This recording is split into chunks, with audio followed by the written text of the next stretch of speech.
കഴിഞ്ഞിട്ടില്ലെന്നറിയാം. അവിടെ കാറ് കണ്ടപ്പോ ഇങ്ങനെ കയറി വന്നു. ഓക്കെ, പിന്നെ എന്തൊക്കെയുണ്ട് വിശേഷം പുതിയ വീടിന്റെ? അതെ, പുതിയ വീടിന്റെ എല്ലാവരും പുതിയ പണിയൊക്കെ കഴിഞ്ഞ് സെറ്റായി കിടക്കുന്ന വീട് കാണിക്കുന്നു. നമ്മള് സെറ്റ് ആവാൻ പോകുന്ന വീട് കാണിക്കുന്നു. അത് ഞാൻ പറഞ്ഞിട്ട് വരുമായിരുന്നു, പണി തീരാത്ത ഹോം ടൂർ ആണ്. അതെ, വെറൈറ്റി ആണ്. അപ്പൊ അത് കഴിഞ്ഞ് കഴിഞ്ഞാൽ നിങ്ങൾക്ക് അത് പണി തീർന്ന വീട് കാണിക്കാലോ. പിന്നെ ബുദ്ധിമുട്ടിപ്പിക്കുന്നില്ലല്ലോ, സർപ്രൈസ് ആയിരുന്നു. അതെ അതെ അതെ, വീട് കാണിക്കാൻ വീട് കാണിച്ചു. ഞാൻ അവിടുന്ന് ആദ്യമേ വിളിച്ചു, ചേട്ടാ പണി തീരുമോ, എന്തായി അവസ്ഥ?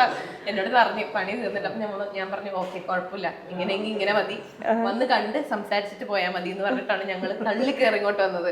അപ്പൊ എന്താ പറയുക, വിഷു ഒക്കെ കഴിഞ്ഞ് കഴിഞ്ഞിട്ട് ഇങ്ങോട്ടേക്ക് മാറാനായിരുന്നു പ്ലാൻ. അതെ, നമുക്ക് ഇപ്പൊ 10ാം ദിനം വരുന്നുണ്ട്. അപ്പൊ ഏകദേശം അന്നത്തേക്ക് നമ്മൾ ഷിഫ്റ്റ് ചെയ്യാനുള്ള ഒരു ഉദ്ദേശത്തിലാണ് ഞങ്ങൾ നിൽക്കുന്നത്. പണിയൊക്കെ നടക്കുന്നതുള്ള മൊത്തത്തിലൊരു ബഹളമാണ് ഇവിടെ. അപ്പം നമുക്ക് നിങ്ങൾ വിചാരിക്കുന്ന ഒരു പ്രോപ്പർ ഇന്റർവ്യൂ ആയിട്ട് നമുക്ക് പാടാം അല്ലേ? നല്ല അടിപൊളി ടൈമിലാണ്, കിടക്കാറാവുന്ന ടൈമിലാണ് എടുക്കാൻ വന്നിരിക്കുന്നത്. അപ്പൊ പിന്നെ സമയം ഉണ്ടാവില്ല. സീക്കുട്ടിക്കൊക്കെ ആണെങ്കിൽ ഉറക്കം വരുന്നുണ്ടോ? അല്ല സീക്കുട്ടി വരുന്നുണ്ടോ? മാമാരൊക്കെ ഉണ്ട്, അവരെല്ലാരും ഉണ്ട്. അതെ, ഞങ്ങള് മാത്രം ഇച്ചിരി ഒന്ന് ബീച്ച്. ഞാനും ഫുള്ളുണ്ട് ഇവിടെ.